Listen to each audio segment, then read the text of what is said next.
Hello, hello, witches. How are we doing tonight? All right. The chat is open, so if you guys can go ahead and say hi in the chat. Your lovely faces will be up on the screen shortly. But yeah, let's go ahead and get our meeting started this month for Tarot for the Hard Work by Maria Minnis. All right. So on the agenda for today, we're going to have our introductions. Everybody's going to get a chance to go around the room, introduce yourselves. And then after that, I have some opening announcements for you guys. And then we'll be going into our book discussion. Later, there was a video that was posted in the Coven community that I thought was really interesting. And I wanted to show you guys the video as well, because I think it's really informative and kind of have a discussion around that. And then 8:30-ish, we'll have our closing announcements, and that will be our book club meeting for today. All right. So for our opening announcements, I want to, again, continue to acknowledge the land that we're on. We are on Lenape land. And if you would like to know who the native spirits are of your land, you can find out at the website here, native-land.ca.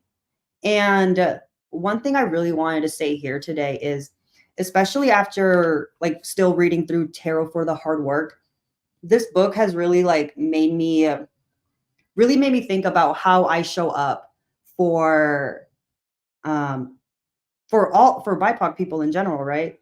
And specifically here, while we're talking about the native people of the land, the Lenape people, and thinking about how land acknowledgements like this have become very popular recently, it feels like, with organizations. And I have often seen a lot of discussion around how land acknowledgements can feel performative sometimes, because it feels like we're just, we're saying a quick few words, yeah, and then after we say the things, we're not doing anything differently to make space for the native people, for them to actually use their voices and continue to advocate for their land and how we're using it and how we're showing up on it. So with that being said, I really wanted to and sorry, Cynthia, I see your comment. It's telling me that I'm backstage. Yes, everybody is still not visible to the screen just yet, but you will be shortly. So yeah, kind of thinking about what Tarot for the Hard Work has made me reflect on. I've been thinking, how can we make land acknowledgements feel a little less performative? How can we make this moment when we stop and acknowledge the native stewards of the land count. And what I was thinking of was, I think it's important to help make space here. So, me and my experiences, I'm currently a student in the School of Social Work, and I took a class last year on the Lenape people, and it was taught by the founder of Lenapehoking, and he gave us, oh, and his name is Joe Baker. He is the founder of the Lenape Center, and he's been doing work in New York City to, one, just continue preserving the land and continue advocating for the island of Manhattan. And him and a bunch of other people had put together this anthology. So for our acknowledgement today, I wanted to read a poem written by a Lenape woman to show that we can show up differently and that we can create space for the native stewards of the land. So if you give me a little bit, let me find it here.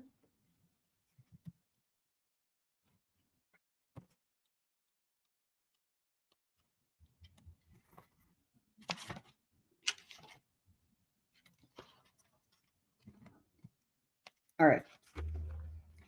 And this is a poem called Homecoming by Rebecca Half Lowry. When we left, the land noticed. It did not consent. As for it, separation does not exist. The land wept. In certain places, its pain porous. In the absence of a chorus of old men singing, children's feet, the stomp of dance. When it could not hear the people call, it called for the people. It yearned as I yearn for the land. Lenapehoking, the piece of me missing that never left. That swims in the lake I've never held, drinks tea from the root I've never pulled, waits in the cave, eats the corn, the beans, the squash I've never planted, laughs with the cousin I've never met, who never stopped holding my hand. Lenapehoking, this little island is new, but the earth is old. Each of you, an island, an ancient, reconstructed in light. Know your name. Lenapehoking, the seeds are home. Their songs wake it up. Swept west by genocidal brooms, we sweep back. Lenapehoking, like the fetal cells of a newborn, I stayed in her body, decades after removal, in her organs, in her skin. But together now, we are whole. Homecoming.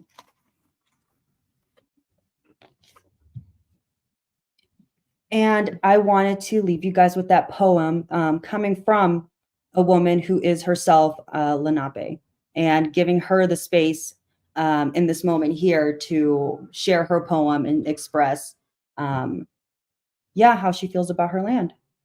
Thank you, guys. So now we're going to be moving into our introductions, and you guys are going to be getting added to our stage here.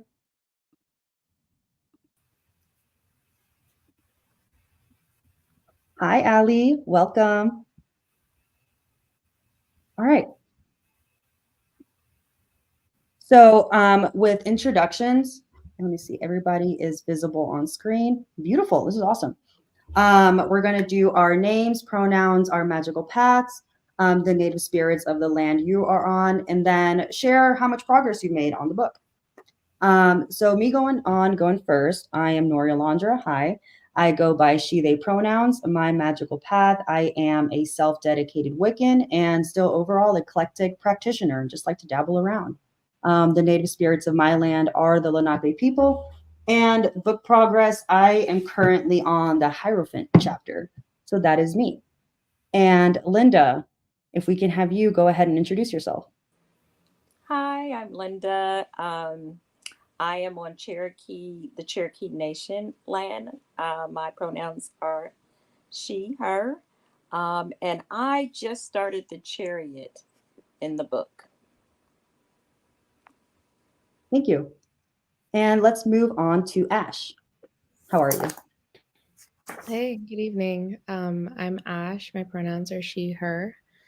Magical path, I would say an eclectic witch, excuse me, kind of do a little bit of whatever's calling me at the moment. I'm not too familiar with my native spirits. This is a good reminder for me to look that up.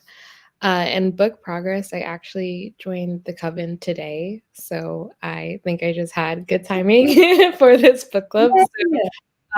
Progress, I don't have the book, so but looking forward to getting it. I have a little bit of experience with tarot. So, yeah. Awesome. Yeah, and totally fine that you don't have the book. I'm so happy that you're here with us today and getting to meet some of the other Coven witches in the community. All right, thanks for being here, Ash. All Yeah, right, thank and Maribel, how are you? Hi, how's everyone? My name is Maribel. My pronouns are she, her. Um, I am an eclectic witch, but I mostly read tarot and I'm an astrologer as well. And I write. I have my a monthly newsletter I have for my spiritual community, and I like to read.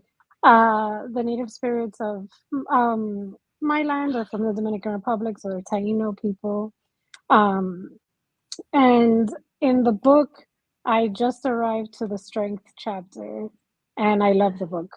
I just want to say that because I'm excited about talking about this book. But yeah, that's where I'm at. Nice to meet everyone who I didn't uh who's new and sorry, I'm like stumbling over my words.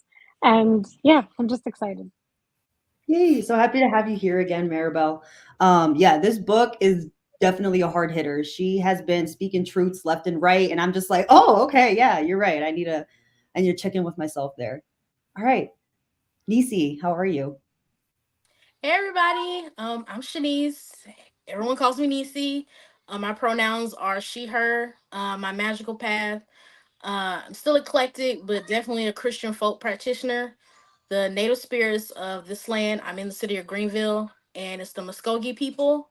And book progress, I am on The Hermit. And yes, I love this book, and I've almost chucked it across my living room because she hit so hard. And I was like, get out of my head.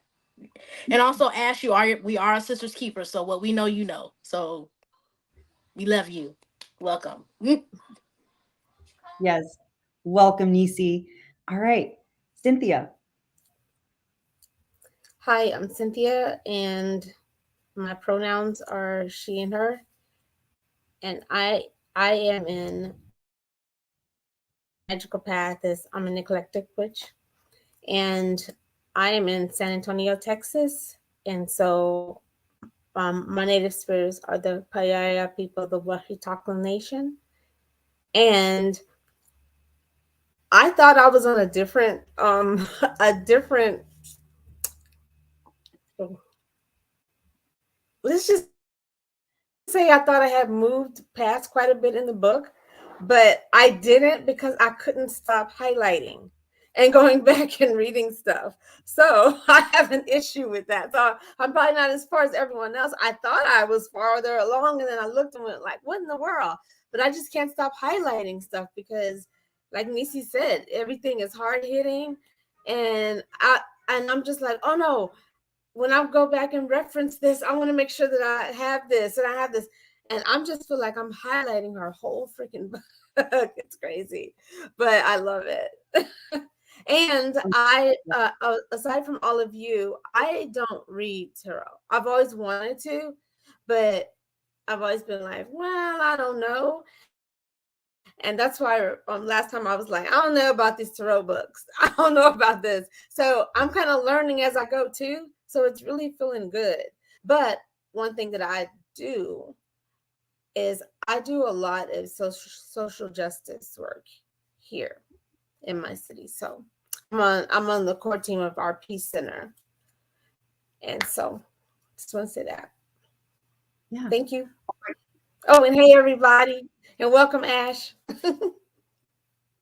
Cynthia, I just have to agree with you. Like the highlighting part, that's honestly why I've been reading through it slowly too, because the information is genuinely insane. Like I she has yet to use a word that I felt was like, oh, like this sentence is fluff or like this is unnecessary. Like everything she's saying is so important and valuable. Like I totally understand why you're highlighting the whole book because I am too.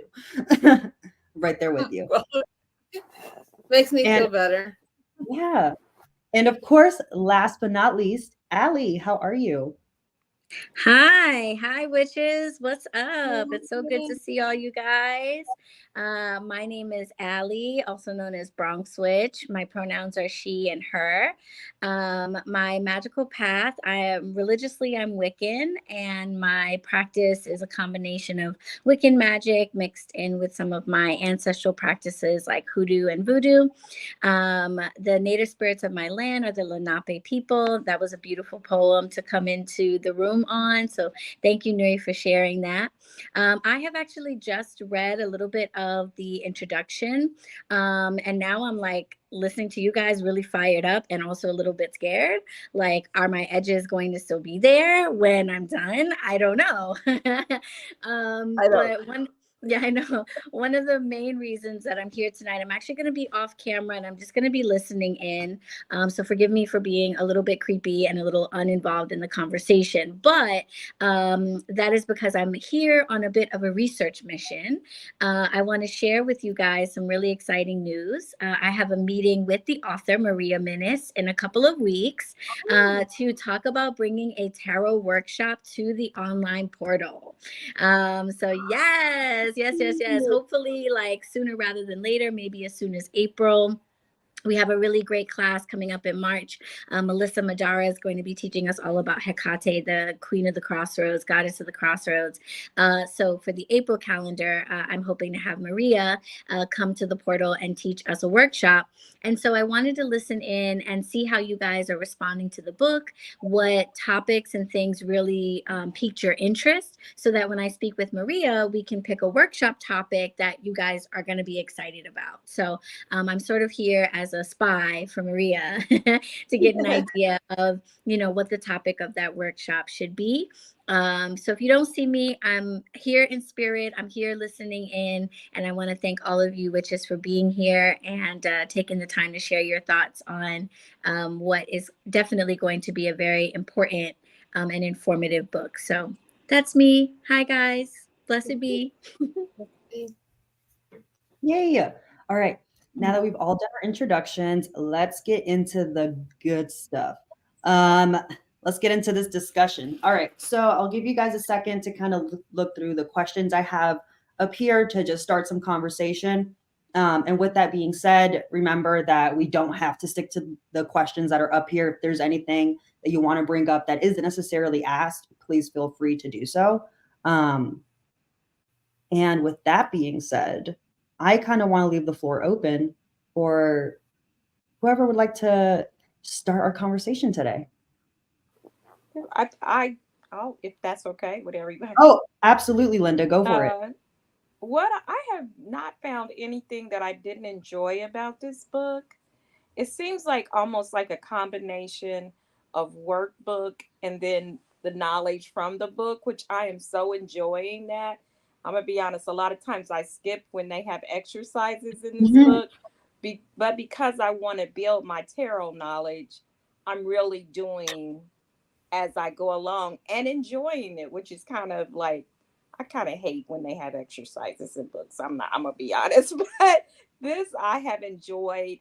And plus, she challenges me in racism to evaluate how I accept racism sometimes and don't challenge it my own self, being a woman of color. Yeah. And Linda, I'm curious to ask you a little bit further if you're willing to share. How exactly have you felt challenged in confronting that racism? Could you give us an example? Yeah, not really, but kind of. Just sometimes I'm in the South, okay? So I live in a really Shelbyville, Tennessee, which is in the country and very, very rural. Though most people are pretty nice, sometimes it's nothing people say but it's how they treat you. Like if you come into a store, they may be like, hi, and you come in and it's like dead silence or something like that. So it's very discreet, but it's there. And Yeah. sometimes I have to question myself, like, is this, is this what this is, or am I seeing something else or feeling something else? But it's not spoken, but you feel it. Hmm. Thank you for sharing. I would like to piggyback in here as far as how you choose to show up. So I'm a parent. I'm a single parent at that, and my son is like Nuri about your color. So he looks racially ambiguous. He's light skinned with curly hair. So my family, my own family, my mother, sister, niece, like core family, used to make comments and jokes like calling my kid like Japanese or just implying that he's because he's so racially ambiguous, he doesn't have to claim the fact that he's black.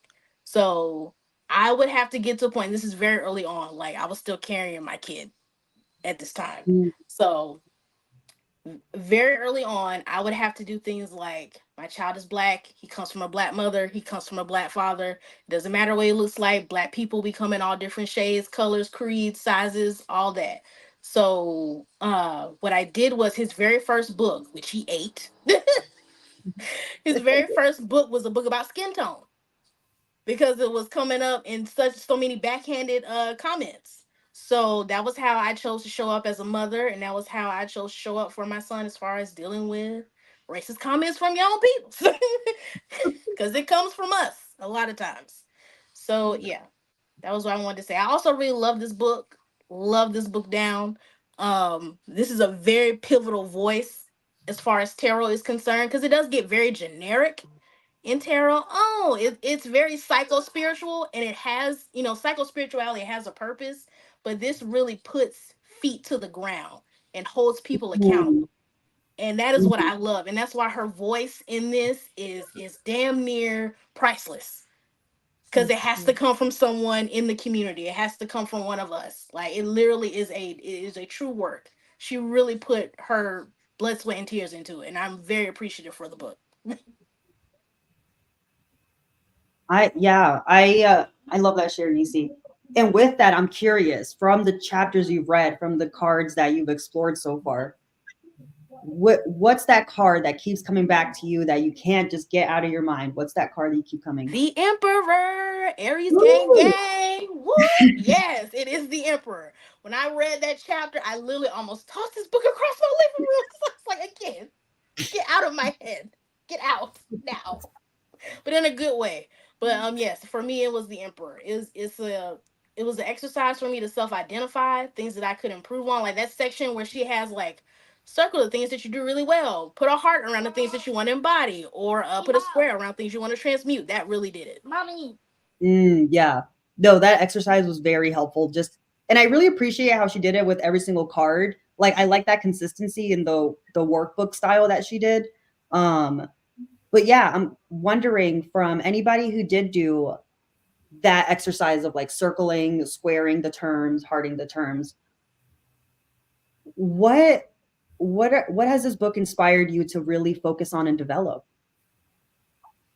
I Yeah. I can chime in. For me, it's funny because I've been in a long period of grief, Mm. and I promise it's relevant. I'm not gonna start crying on camera and stuff. Oh, this I've is a been in safe a space. Yeah. It's it's a a, thank you. I've been in a long period of grief, and I don't know if everyone here experience this experiences this similarly, but when I am in high stress or like high emotion moments, I can't really connect to my guides. I can't connect to source. It gets very hard if I want to pull cards for myself, or even just like tune in during a meditative state.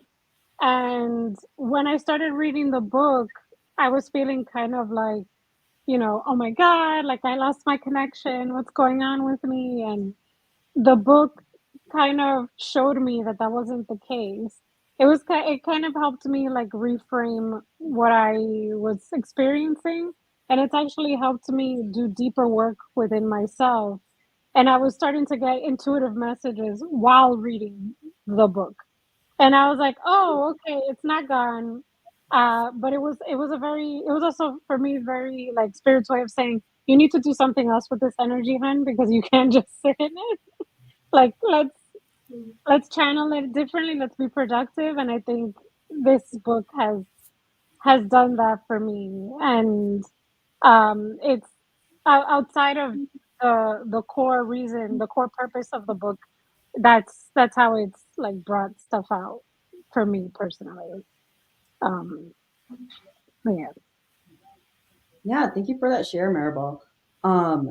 And it kind of reminded me on this one point that I had posted about in the Coven as well. I believe it was the High Priestess chapter where she asked the question of like, do you even believe that a world without racism, a world without oppression is even possible? And the way she like was speaking in the book, because man, her language is powerful. Like I really that question for me like really had me stopping for a second and really examining like what do I truly believe like in the bottom of my heart. And I realized like she called me out. I realized I don't know if I believe that a world without oppression is possible because like so often and so easily it feels like everything is working against us. Everything we're doing, we're taking one step forward, three steps back. And I often, um, especially just learning about like social justice currently in my education, I always ask myself, like, what's even the point anymore? Like, why are we even still trying? Like, it just feels, um, yeah, like pointless really often. And when she asked that question and was like, do you even believe in the thing you're working towards? I was like, do I? And that's really been something I keep coming back to and something that I keep challenging myself to get myself to a place where I feel like this is possible. Like what we're asking for isn't an impossible fantasy. It's a reality because other people want it too. Um, and on that point, I'm kind of curious what your thoughts are on, yeah, like, do you believe that a world without oppression is possible? I believe so. I think it is possible, but I think similarly to what we're seeing now, there's a lot of shifts happening in Yeah. consciousness in general, and we are starting to see a lot of progress in the way people are handling things, or even just the conversations that we're having.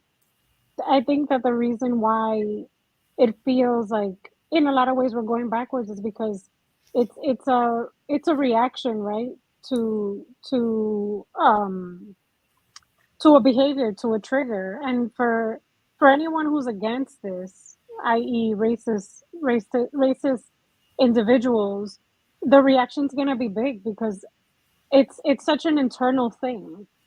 It's such an internal and personal thing for the person who is racist. Like I don't think they actually really know why they're racist outside of they were taught to be this way and this is how they've learned and this makes sense.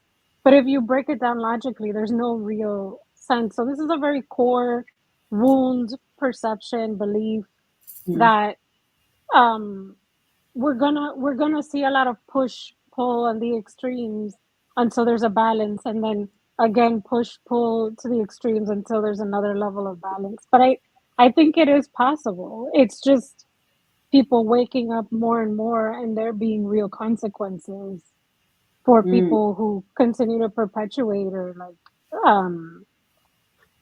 like to do these kinds of things. Like I'll give an example. I before I left my after I left my no before I left my previous job, there was a person high up, a European white man, and I had no idea he was. I could tell that he was being racist towards me. I could tell he was being racist towards the other woman of color on our team, and mm, I knew that, but I didn't know that HR knew that too. And when I was getting ready to leave, the director of HR, who is a woman of color, she's like, "Oh no, we're ready to send his ass back to where he belongs." Like I had never heard that level of assertion and like straight up, like she's like, this company no longer is tolerating this, so we're putting a case against him. We're waiting for him to f up one more time because that's it. And I was like, oh my god, this is happening. Like this is real. And I was so excited because I really want him to leave. I don't work there anymore, thank God. But yeah, I think it is possible. I do. Yeah. I know for me, like I'm in my 60s. I'm 65. I'll be 65 in May. And I can remember growing up, even though I was pretty little in the 60s. And sometimes it's very discouraging to think that, and I grew up in Alabama, so like firsthand saw a lot of stuff. Um, Yeah. so it gets discouraging for me to think. I was thinking by this time we would be on such a more humane level, and it gets discouraging to see us having to go back through the fight, and it's like it's over and over. But the other part is I'm encouraged by young people that you speak up, Mhm. that you hold the stance, and it encourages me to do the same thing. And the same thing when I read this book, like it's so encouraging to me, to see young people blatantly and stand in their power and say, hey, let me educate you on how you are racist and what you can do about it. Because she's not just calling you racist, she's also, if you take this journey with her, educating you and telling you how to correct some of these issues. So that's so encouraging to me. I love that so much, Linda.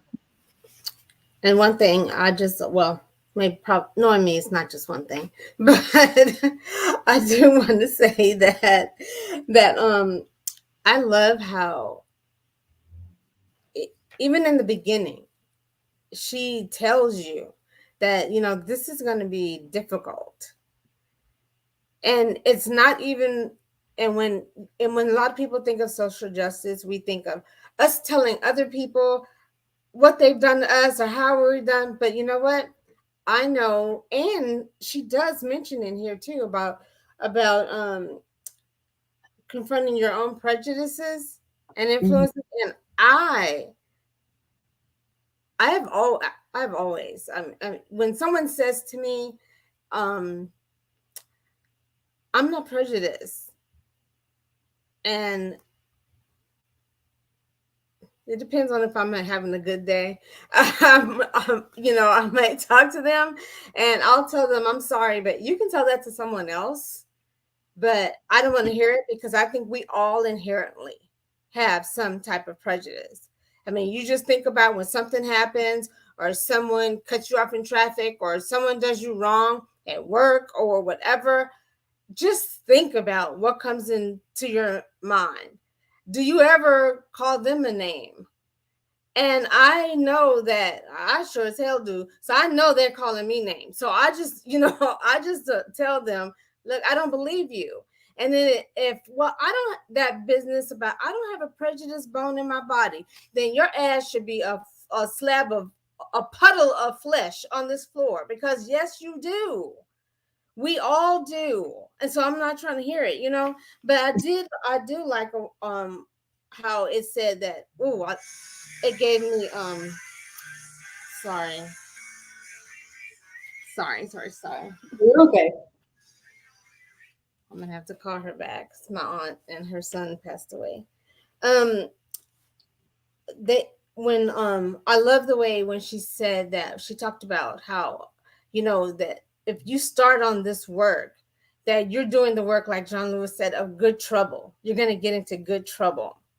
And that like just gave me just tinglies all over, because I always find myself in good trouble. Let's hope it's good. But and so it's just I just really like the way it makes me think not only about someone else being prejudiced to me, but Cynthia, you need to check yourself and see, like, what are you doing or how are you bringing this to the table, and I'm in the South too, in Texas, and I know what it's like. As a matter of fact, in a couple of days, on the 29th, we're having, it's a social justice thing, but they call it a living room conversation. Like, we're having conversations here, and I don't know if anyone's knows that concept, but you have maybe 4 people who they bring a question, and then the it's set up like in concentric circles, and it's at a huge place at one of the community colleges here. Mhm. And you end up, they bring it up, you're thinking about it just like we are too. Then at some point you stop and you have a maybe 2 people or maybe 1 person that you're talking about. And then in the end, someone can bring it up or whatever. But while I was reading this, I was thinking, normally I'm always trying to be really good because I'm on the core team and I don't want people talking any crap, saying any shit about me. Well, how's she on there? And she said this, and that. But I was thinking, this on the 29th, I don't know if that's Thursday or Wednesday, I don't know.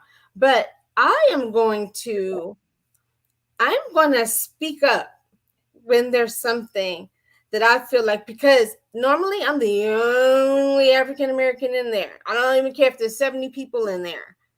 And I think I'm going to speak up and say, well, you know what? You're saying this, but. And I just, because when I do, I feel like people kind of look over me every now and then, it's like, well, whatever. And for the person, I think Maribel, did you say you were in Tennessee? No, Linda. Oh, okay. All right. Sorry. But I went to a place in Tennessee in 2021, I guess. I don't know. 2020 in 2020. And it is Portland. And let me tell you, and it was right during the height of right before, it was in October, and it was right before we had the Trump and Biden clash. I feel for you, sis, because while I was there, nothing but people flying around Trump flags and whatever. And I felt, for the first time in my life, I actually felt scared about where I was. I felt fear. And I didn't like that one bit. And so I just wanted to let you know that, hey, I got you in here because that was tough. I mean, it's tough here, but that's tough. Yeah. Cynthia, you bring up an amazing point here because one, wow, how are you the only African American in that whole room of like 70 plus people anyways, besides the point. In that moment, right, you are one against many who, right, and it makes it hard to feel like, oh my gosh, how can I as an individual cause any kind of change? What is the value of my voice, right? But there is value, like you're stating, and like you're going to challenge yourself to step into that. So with that, I wonder, and the question I ask for all of us, how can we continue to stay in that position of power, of empowering ourselves, even with the state of the world and the way everything's going? How do we keep our engines running? How do we stay on the drive? How do we stay on the path of continuing to confront racism, both in ourselves and helping others? What do you guys think? I feel like think. sorry. Oh, I'm sorry. You go ahead.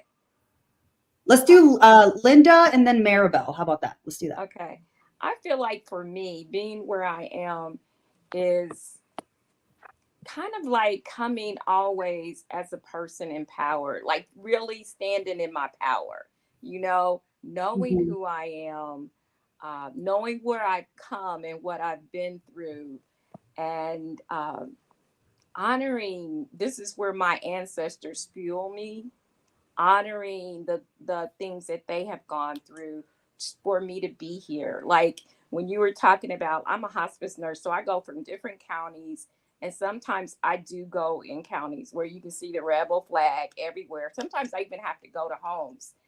But as a Black nurse, sometimes I've even had people say, I don't want a Black nurse. Now, I will give it to one of my general managers that once called another person, and he's white, and said, okay, well, I can send you the nurse with 25 to 30 years of experience, the one you just asked not to come, or I can send you a nurse that has blonde hair and 1 year of experience. You choose. And, you know, so, and they did, and they chose me, and we kind of worked through it. But it was difficult for me. I'm always going to be a professional, but sometimes it's difficult to stand when I know how you felt about me. Yeah, I Linda, stand anyway. like, wow. One, I'm so sorry that like that is something you've had to experience because I mean it's just I want to say so many bad words, but I'm trying not to. But yeah, like that's just I'm sorry you had to go through that. And I'm wondering how can this community, this space, like this group of amazing women that we have here, what can we do to support you in those moments of you feeling like, you know, kind of feeling like the single person out there in this world that's just racist. Um, I'm wondering what could we possibly do for you to like keep your flame going and make sure you don't lose that drive even from a distance. And then we'll go to Maribel because I didn't forget. Yeah, things I having a forum like this has been empowering and just helps remind me that because it's like days when I'm just kind of like, oh God, you know. But you know, I think it's that we got to show up anyway. You can't let your Mm, emotions be your guide. You have to let your power inside be your guide, and that's an ongoing learning lesson for me. thank you, Linda. Maribel. I wanted to echo what Nuri said. You know that I'm sorry you went through that, and I understand like that feeling of like, you know, having to still work with someone knowing that they don't accept you, and having to like separate what you really how you really want to react versus the role that you're in. um in my previous job, like I had mentioned, it was in academia, and I was the only person of color in a higher position on that team, and the way I was undermined, dismissed, it was more covert, the way that they did it. And by the time I left, I was very brokenhearted, and that was the reason I left. And it was so hard sometimes to like still show up respectfully, professionally, cognizant of the fact that I knew that these people didn't respect my intelligence, because how can I possibly be as intelligent as them if I didn't go to an Ivy League school, if I wasn't white, if I wasn't like on some higher level? Like, I had somebody ask me straight up, how did you get this job? Oh my goodness. And I was like, wow. And I had to really like, um, I had to really like bite my tongue, because what I wanted to say was not gonna be nice. So I I hear you, and I understand, and you're not alone, and you're still, kicking ass as a hospice nurse, no matter what the hell those people think. Um, and now I'm in another space, academia, and that's what I was going to bring up. For me, I think the way we show up is similar to what Linda said, by being ourselves, by being our authentic selves. And I think that what Maria Minnis did with the book, up to where I've read, but at first it started off a little clunky for me. I was like, wait, where is she going with this? How is she connecting these two things? Because they're two very unrelated things in a way, right? The tarot is the tarot, and what we're talking about is its own like thing. And I was like, how is she gonna tie this in? But when she started tying it in, I was like, oh, I see what she did. And I think it's about, for me, it's about how those archetypes and the qualities that she mentions, how do they manifest in me, and how do the ones that I want to bring out more, how can I bring them out in a way that feels true to me, and how can I become, I, how can, and by becoming more cognizant of that, how can I show up in a way that feels good for me and also helpful to others, other people of color in my workspace. So in this job, because of my experiences, I've actually been nurturing, and because of the book, I've been nurturing relationships with people of color on my floor now more than white people. Not because I'm not like all of a sudden like I can't be friends with white people. No, that's not how I feel. But I do want to do that more because in the past I have been more connected to white people. And I feel like that came from being conditioned like, oh, they have knowledge or something. Like being conditioned by even TV that the smart people were the white people. And that's not true. So I've been connecting with people of color on my floor and talking to them more and trying to have more experiences with them and also gauging who are the safe white people on my floor. I never did that before. Mm. I'm like, who are the safe white people at my job? I have a boss, she's white, and now I'm realizing I never really tested that out. And I'm now like very protective over my my background, Mhm. my Afro Latina-ness. I'm like, I'm not letting anybody in this space unless they earn it, you know? So all of that stuff is how I feel like for me, how we can do it. And those things are starting to ring true for me. More so after like reading. And again, please don't worry about me. I'm just really hyper. I love this book. So that's why I was like, hey, wait. If it's okay, I just wanted to jump in. I know I said I'd be listening in the back, but this conversation is too juicy. Not to jump in a little bit because the question that Nuri posed about how do we keep going? You know, how do we actually find the energy? Because I think for me personally, as a person of color, I was just talking about this with someone in the shop. Maybe it was you, Mary. We might have been talking about this. I can't remember.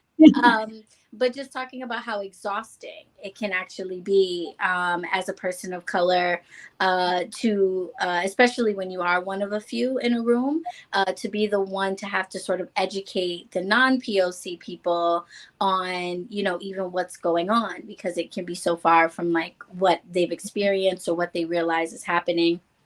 And I just wanted to share with you guys something that I reposted in my story, like on my Instagram, that I saw that really moved me. And I'm paraphrasing, but basically it said, a choir is able to hold a note for an unnaturally long time because everybody has the opportunity to stop and take a breath because everybody else is singing. And so I just wanted to share that with you, that the very fact that all of us are like collectively even thinking about these things, it's not the case that all of us have to be, you know, an anti-racism warrior 24 hours of the day.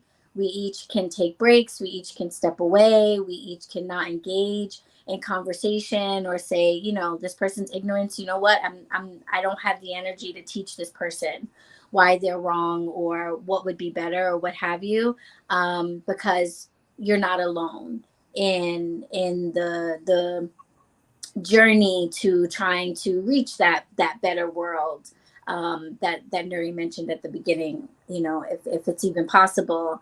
So that really moved me, that, you know, we can all take breaks when we need it because all of us together keep the note going and keep the fight going, and you can tap back in when you have the energy to do so again. So I just wanted to share that. Thank you, Ellie. And with that, we're going to go ahead and sort of transition to our next activity. But I wanted to illustrate a little bit what we've done so far in this space. So in the book, the first, I think it was the first 3 cards, she said, like sets us up, prepares us to do the work, with the Empress being the first card, where she begins providing how that work looks like. And I just wanted to say, all of us, by just showing up here, we've done the first 4 cards. And I'm going to sort of show why. We all showed up in this space with an open, curious mind, ready to listen, ready to share, ready to pick up something new. Just by picking up the book, we started on that journey. Where right now, all of us, we're stepping into our power, realizing like, oh, wait, there's so much more that like I know, there's so much more I can pull from. We're realizing the power and knowledge we hold, and seeing, okay, like this is something I want to confront. This is something I want to fight for. And through that, hitting the priestess, like Cynthia, you said this best, recognizing we all have prejudice. We all have bias, whether we like to admit it to ourselves or not. And just being in the space and talking about it and sharing those moments. We're entering in this space, and we're going to enter in this space a little bit more with the activity, which is us showing up as the Empress, doing that, creating together here to start seeing what is this new world that we want, and taking those steps to do that. Even if it is just watching a video and then rethinking a term we're about to do in a second, we're showing up and we're creating that reality for ourselves. So I just wanted to illustrate that, just to kind of give you guys a little bit more of that motivation and drive to realize you're already doing the work simply by being you and being here. All right, so moving on. We have this word or phrase, internalized racism, that we hear often, usually referring to like a lot of the experience that you guys mentioned, specifically Maribel, like talking about like, oh, we're sort of conditioned to see the white person as the smart person in the room. The white person's the one that like holds the knowledge, right? And then we internalize that racism because like we ourselves are trying to be this white ideal that's not real, but because we're trying to strive for it, we end up internalizing. And we're going to discuss that term in a little bit. We start holding on to these ideas that, oh, I am less than because I am this color, or, oh yeah, I am insert stereotype because that's what the white person has said. That's what I see in movies. That's the messaging I get. And we're going to watch this video together on the term internalized racism, and how maybe changing our perceptions, changing our vocabulary can actually put us in a position to improve and continue working through those moments of internalized racism that we may be experiencing or noticing as we're reading through this book. So if you guys just give me a few seconds here so I can get this video ready.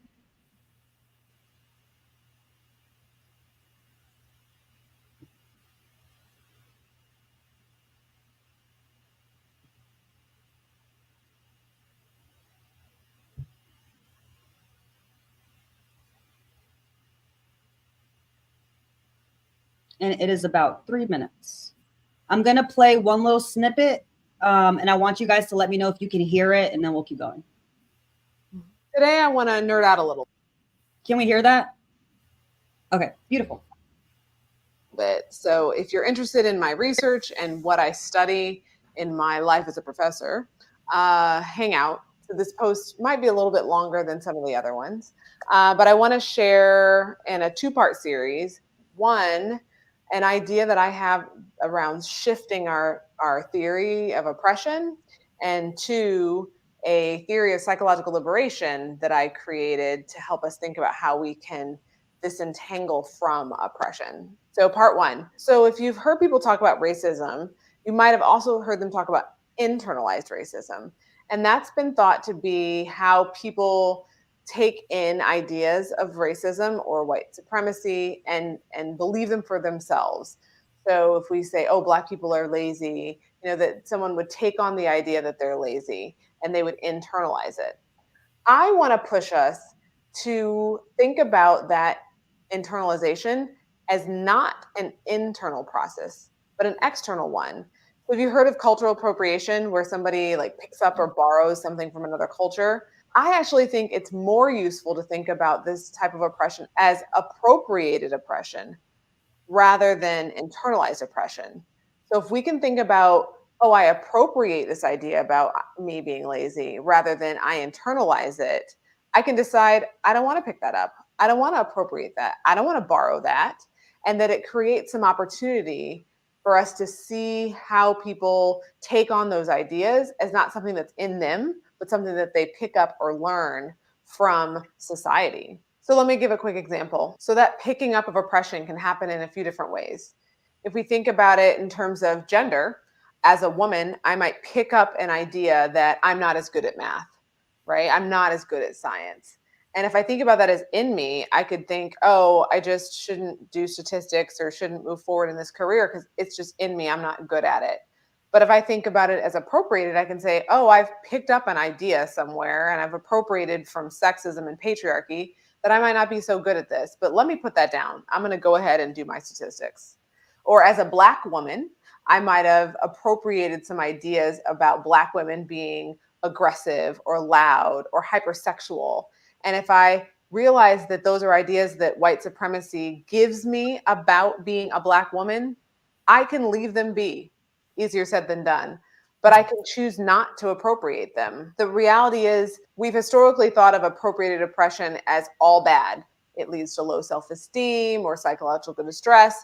And it is problematic. I also think that it can lead people to overcompensate. So you can have people who want to prove it wrong and maybe overwork themselves or engage in John Henryism. And that's a story of a Black man who, when they were figuring out how to drill holes for the railroads, said, well, I can beat this machine. And he does, but he ends up dying at the end. So he worked himself to death. So that's not so adaptive. So I think helping us think about appropriated oppression rather than internalized oppression can give us more opportunities to break that connection. So hopefully you thought this was interesting. I get excited when I think about my research. And check out part 2, where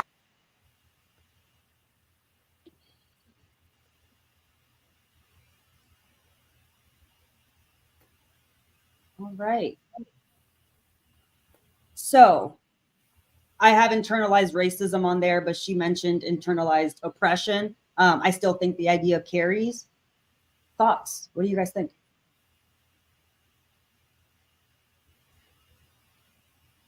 I know that I have internalized things. I feel like I'm getting better with.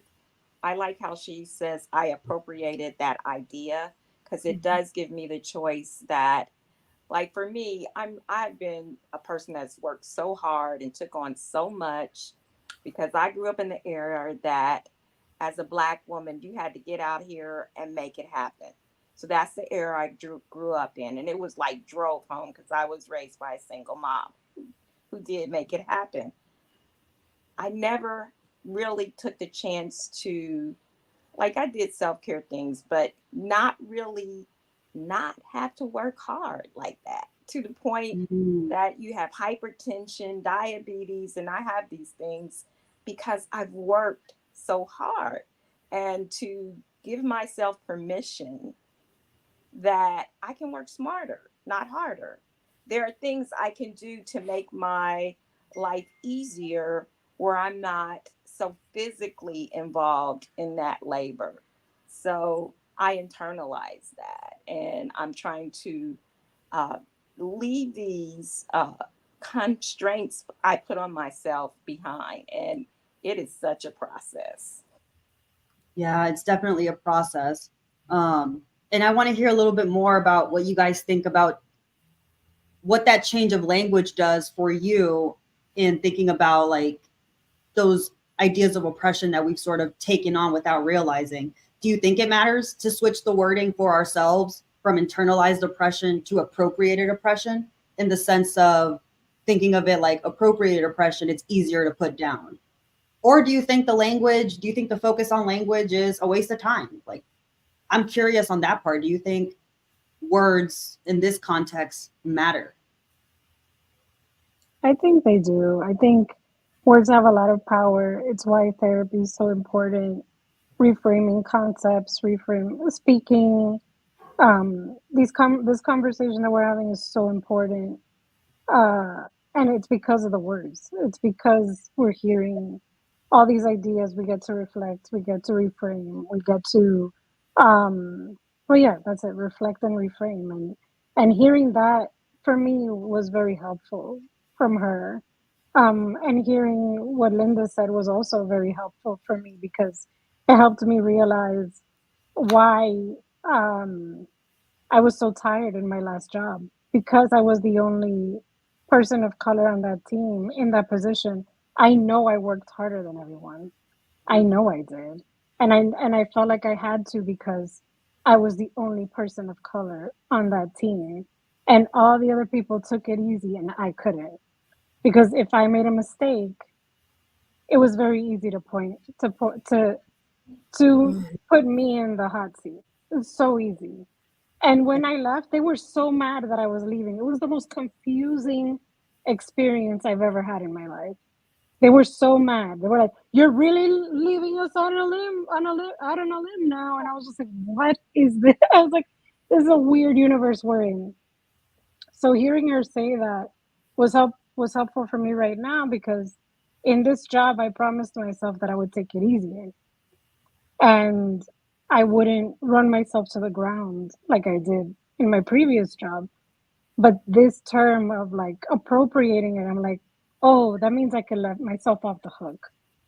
That means I could finally just like put that down and be like, no, I do what I can and I'm good enough at what I do. And that's it. Thank you so much for that, Maribel. That you said it perfectly fine. I got nothing to add to it. Any other thoughts on this video? And yeah, I like that reflecting and reframing. I really liked I loved that little video and the way that she put it in a different way because it's as though before when I would get really upset about things, now I feel like I have power and agency to say no. I'm not going to get that, or I'm not going to be upset about this, or I'm going to handle it in this way. I had a job here, here in Texas. I've lived a lot of places, so but I had a job and this place had never had a Black teacher. They were a private school and they had never had a Black teacher. Well, when I moved from Maryland to Texas, I did not want to teach. I didn't want to teach anymore because like the stuff people are saying about how the schools are now, and whatever. I'd already realized that because I was a testing year teacher and you're just banging your head up against the damn wall. And so I didn't want to teach. I wanted to do corporate training. Well, when I came here, it's a big city. We have a 1.5 million people, but only like 6% Black people. And it's a not what you know or who you know. And I had never been faced with that before. Yeah. Because I was always able to, here, bam, here's my resume, or here's this, or even if I remember I was so sure of myself that I felt that even if I didn't know something on the job, just give me an interview. You're going to want me and I'll learn it. And a lot of times that happened because I lived in other places. Here, you can't even get your foot in the door because they already had their mama, their sister, their cousin, their brothers, everybody else's foot in the door. Yeah. And at this place, because they had never had a Black teacher before, oh my gosh, it was almost like when you said, Maribel, when you were like, kind of like, why are you leaving?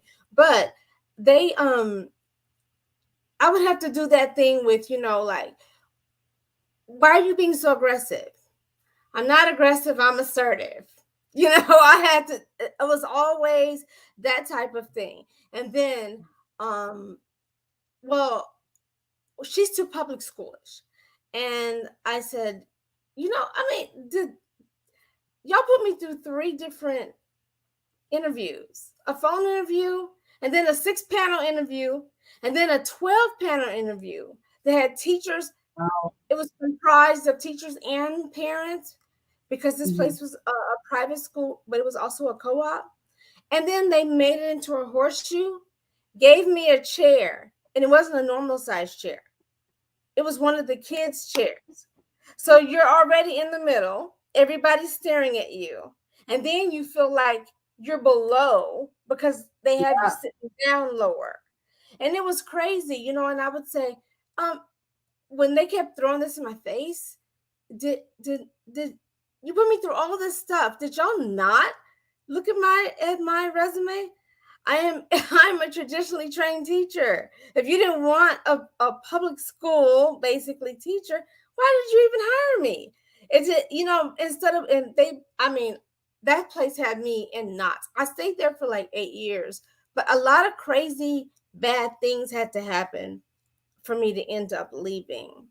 And Mhm. so, you know, it's in, and it was just hard. So I understand Yeah. what you're saying, Maribel, but you know how the universe just works in different ways. I mean, in the way that we may not want it to work, but it ends up working out for us. And then I ended up moving to a different job, same thing, no Black people, you know, that kind of stuff. But it's just that I myself have been going through a long period of grief, Maribel, so I understand this kind of stuff.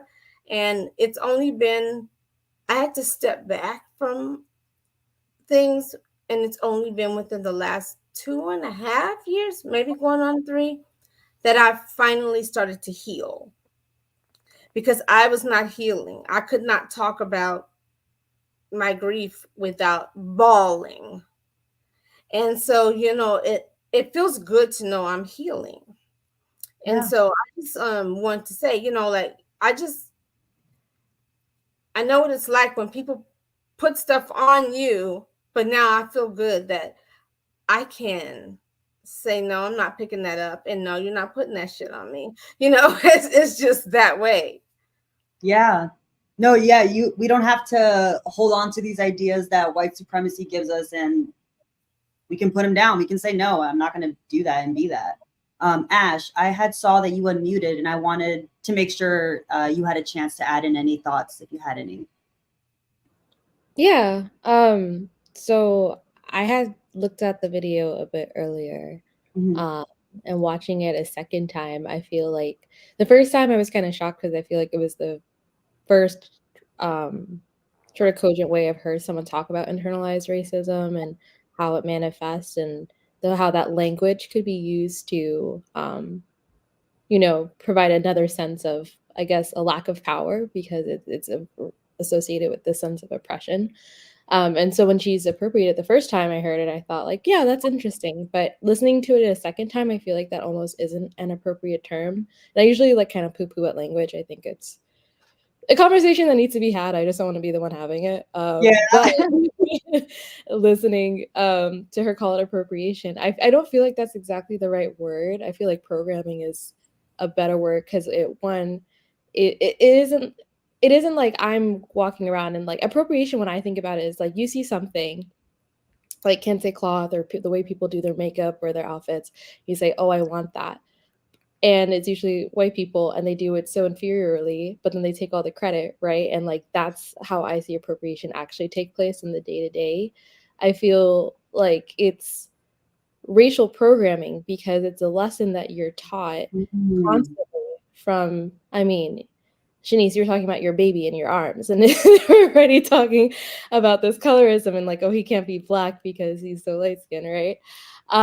So it's programming because it's intentional, it's deliberate, it comes after decades, hundreds of years actually, of people making sure that Black people and people of color across the globe, honestly, thought they were lesser than so that they could do their white colonial project, right? Yeah. And also, I don't think appropriation is right because I feel when people appropriate, it's because they're lacking something there. And so I wouldn't want to say, oh, I'm doing like I'm appropriating racism because it assumes that there is a lack, right? And I also assume that it assumes that if I put this away, either one, that lack is there still, or two, whatever was there before just has to be maintained. But the reason that racism is so insidious, especially for us now in this day and age, because no one's existed without having racism touch them in some way, shape, or form. But the reason it's so insidious, I feel, is because if you put it back, what do you have instead? Like what actually, like what do you have to say? Like, oh no, I'm not lazy, I'm not aggressive, I'm not a shifty thief. Uh Personally, as I was growing up, and I was hearing, Black people eat a lot of fried chicken and Black people drink, red Kool-Aid. And so my response to that was anger. It was like, first, you don't know me. Don't tell me what I do. But second, my response to that was like, actually stopped eating fried chicken and I stopped drinking red Kool-Aid and I stopped eating watermelon and I stopped doing all those things that I was learning were associated with me being an inferior person. Now I've gotten over that. I realize I can do those things and it doesn't actually have an impact on my self-worth. But it all comes back to this idea of we need to make sure that we're actually programming positivity and whomever is trying to decolonize their mind, because it's very easy to say no, I'm not lazy, or I'm not what you're putting on me. But if you haven't actually cultivated some type of substance, something that you can call back upon, something that gives you strength and courage, then this conversation about racism and internalized racism, excuse me, and how we move beyond it, I think we're going to always miss a key component there. That was just so wonderfully said. And like, again, this is why we have these conversations, right? We continue to reframe and reflect. We continue to fine tune what is it exactly that we're trying to get at and how we can get there. Thank you so much for that, Ash. That was very insightful. Yeah. To me, witchcraft is what I take in. Like, this turns it. I can transmute feelings. I know how to do that because I'm a witch. And to me, and even at this age, to be a Black witch is so empowering to me. And that is the way I transform and transmute some of that energy that I actually sometimes see myself transmuting and sending that energy back, uh, generations back in an energetic form.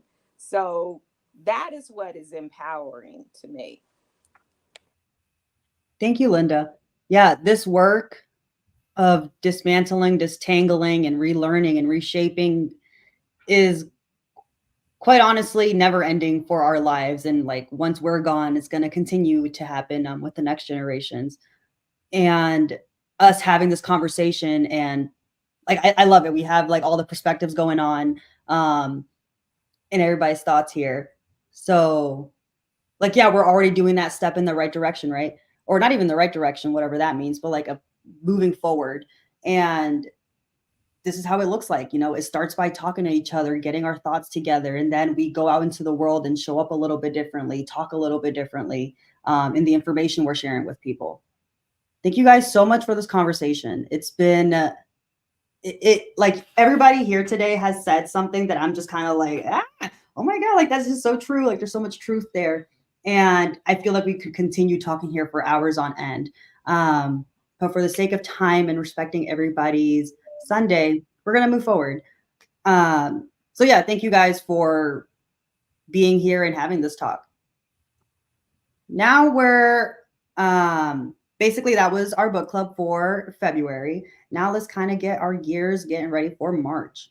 So I like to have a little snippet to introduce you to the book for next month, to one, let you know what we're going to be reading about, and two, convince you to read it if maybe you're still on the fence of like, I don't know if I want to read the next book.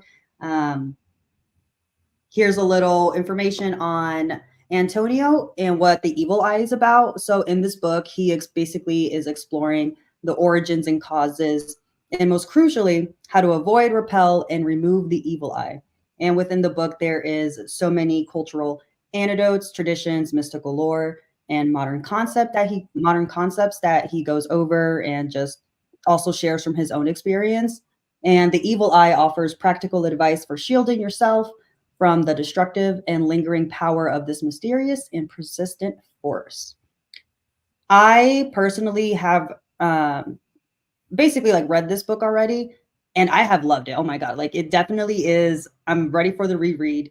It is well written, in my opinion, in the sense of like the way he gives the information. I think it's very clean cut, clear. And I personally have never seen a book that just kind of gives you a good rundown on the evil eye, because I feel like we hear about it. It's like really culturally prominent, like both in the mainstream and just across cultures, it feels like. But at least for me personally, for a while, I felt like, okay, like I know the evil eye, but do I know what the evil eye is? And this book really helped me kind of close that gap that I had there. So that's the sneak peek for next month. And I highly encourage you guys, if you haven't already, to go ahead and order your copies, and get reading, because March will be here before you know it. All right, announcements. So then some things that are happening in the community right now, March 29th, 6:30, Alexis is having her Pendulum Magic Live, where she's going to be sharing 5 steps to mastering pendulum magic. And you can find that information in the Coven community under events for both of these. And then our next meeting is going to be March 24th, and we're going to go back to 7 p.m. And talk about the evil eye. And then the last thing I wanted to mention is I really encourage you guys to share in the Coven community, whether in the book club space or any of the other spaces, just either progress in the book, like what have you read that has been standing out to you, any questions that you may have, any insights it's giving you, any workings that you did, because the Evil Eye provides some opportunities for practice there. So I would love to hear what you guys are doing, what you guys are thinking, what those questions are that are coming up for you guys. So I just want to encourage you guys to, share in the community. Let's get active. Let's talk to each other. We have the space beyond our monthly meetings here.